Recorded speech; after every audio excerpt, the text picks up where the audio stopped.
Hello! Ayan, kain na. So, ang aking niluto is, nilagay ko sa rice cooker ito, yung, ano to? Yung paa ng baboy, diba? Ayan, malambot siya. Matagal na. Sarap. Tapos, nilagyan ko ng munggo, yung red munggo, diba? Ayan. So, kain na, mga kakunyang. Sa mga nagugutom dyan, kain na. Ang lambot niya. Parang, soft na soft.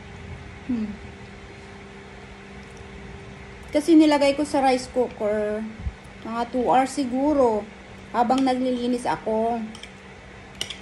Ayan na, naging malambot na.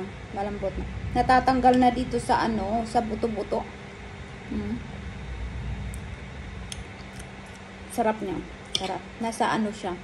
Nasa sabaw yung niya, yung sarap niya. Diba? Ayan. Maraming salamat ulit sa inyong panunood. Thank you so much.